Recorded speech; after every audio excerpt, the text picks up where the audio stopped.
두 남성이 한 청년을 가운데 두고 엘리베이터에 탑니다.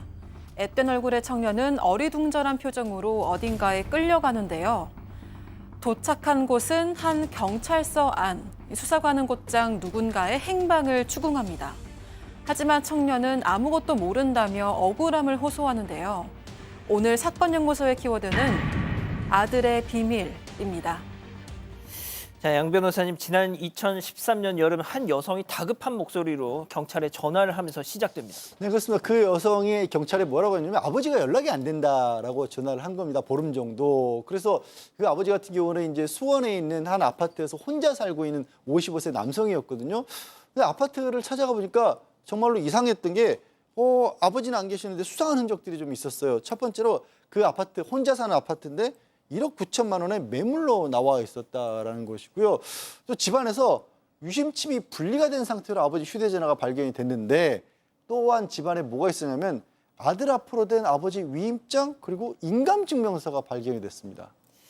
자, 김은배 팀장님은 딱 이 정도만 돼도 당장 그 아들을 찾아갈 거예요. 네, 당시 아들은 아버지가 살던 집에서 생활을 하고 있었다고 합니다. 경찰은 아들을 유력한 용의자로 받고 곧장 집에서 검거를 했는데요. 이때 경찰이 아들한테 아버지 어디 계시냐고 물었는데 아들은 태연한 표정으로 아버지 시골 가셨는데요. 이렇게 대답을 했다고 합니다. 하지만 거짓말이었습니다. 경찰이 위임장과 인감증명서를 근거로 추궁을 이어가니까 22살이던 아들은 끝내 자신의 범행을 자수했습니다. 아버지가 돈을 안 도와줘서 친구들이랑 같이 범행을 계획했다 이렇게 얘기를 했는데 당시 아들은 생활비에 유흥비까지 대출로 쌓인 빚만 1,400만 원이었다고 합니다. 자, 그 아들의 얘기 직접 한번 들어보시죠. 아버지 인감도장도 뭐 갖고 가고 뭐 돈이 없었어요? 왜 그랬어요? 빚도 있었고 아버지 인감도장은 왜 가져갔어요? 부동산 때문에. 그러니까 쉽게 얘기하면 아버지 죽이고 아버지 인감도장 가지고 그 집 팔라 그랬죠. 네, 그걸로 해서 있는 집 팔고 시골 가서 살려고 했어요. 집돈을 어디다 쓴 거야? 그걸 이제 전역하고 와서 그 집 구하고 가전제품 같은 거 사들었어요. 자, 박 변호사님. 자, 원래 이제 어머니가 그러니까 이 씨 어머니가 어릴 때 돌아가시고 아버지가 혼자서 이 씨를 키웠던 걸로 보입니다. 그렇지만 계속 문제를 일으켰고요. 아버지하고도 갈등도 계속 있었던 걸로 보여요. 최근에 이제 전역을 한 다음에 전역을 하고 아버지와 같이 살지 않고 수원의 원룸에 본인 혼자 이제 거주를 하면서 뭐 유흥비라든지 등등으로 한 1,400만 원 정도를 썼다고 합니다. 대부업체에 돈을 빌렸기 때문에 대부업체에서 1,400만 원을 자꾸 갚아라고 얘기를 하니까 아버지한테 다시 연락을 해서 갚아줄 수 없느냐라고 요청을 했고 아버지 같은 경우는 말도 안 된다라고 하면서 갚아주기는커녕 오히려 화를 내면서 혼을 냈다라고 합니다. 이게 이제 원인이 되지 않았을까 추측이 됩니다. 당연히 아버지가 그랬을 것 같아요, 팀장님. 정신 차려라 이놈아 이러면서요. 그렇죠. 그런데 이제 아들이 이제 그 아버님을 살해하려고 고등학교 동창인 홍모 씨를 끌어들였습니다. 공모를 끌어들였는데 홍모 씨는 어떤 인물이냐면은 21세인데요.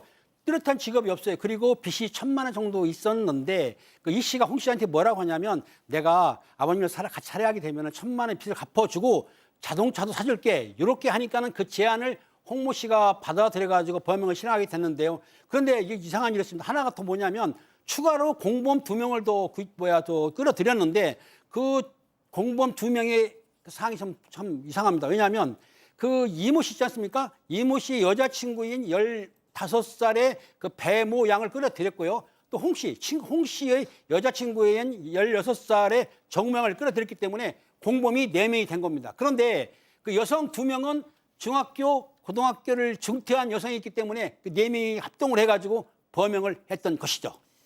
성인 남성 2명과 미성년자 여자 2명, 4명이 도대체 무슨 짓을 저지른 거죠? 일단 성인 남성 2명이 그날 저녁에 아버지 집으로 와서 문을 두드립니다. 아버지는 아들이 두드리니까 문을 열었죠. 그런데 문을 열자마자 아들이라는 자가 둔기로 아버지를 공격을 해서 제압을 했고요. 그리고 뒤에서 붙잡은 다음에 그 공범에게 흉기로 공격을 하고 시켰던 겁니다.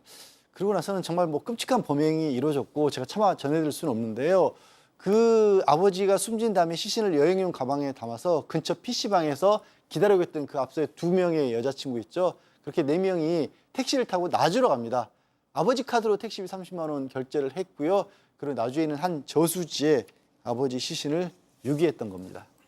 자, 이게 진짜 상상이 되십니까, 가족 여러분? 아들이란 놈이 자기 아버지를 뒤에서 붙잡아요, 꼼짝 못하게. 그리고 공범이란 놈한테 야, 지금이야. 지금 처리해.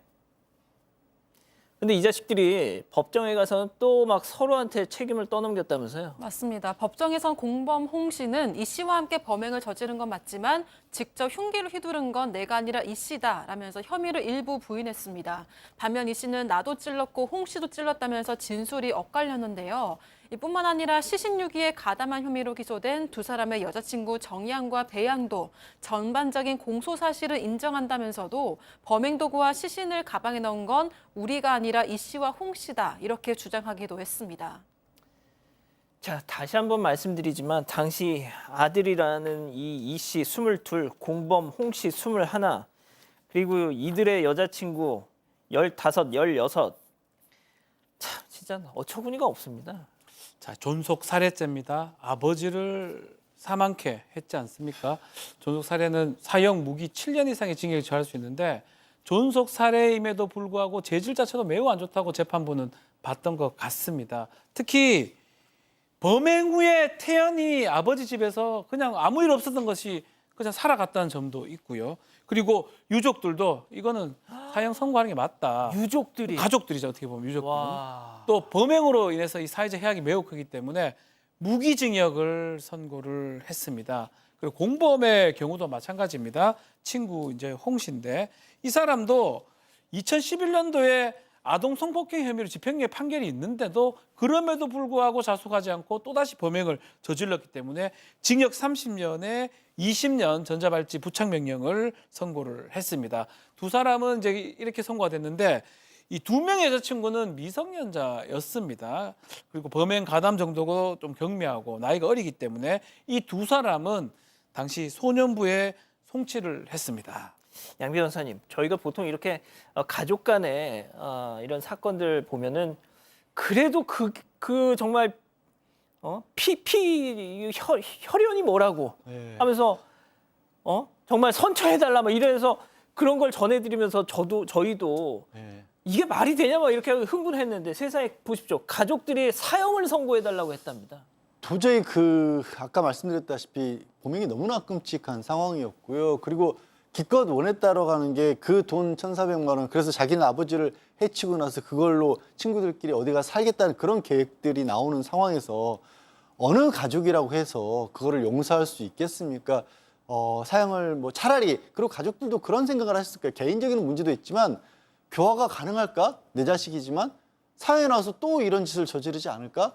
그런 걱정까지도 들었을 만한 그런 상황이었기 때문에 말씀하신 것처럼 일반적인 사건과 달리 가족들마저도, 유족들마저도 차라리 사형을 선고해 달라고 그렇게 부탁을 했던 것으로 보입니다.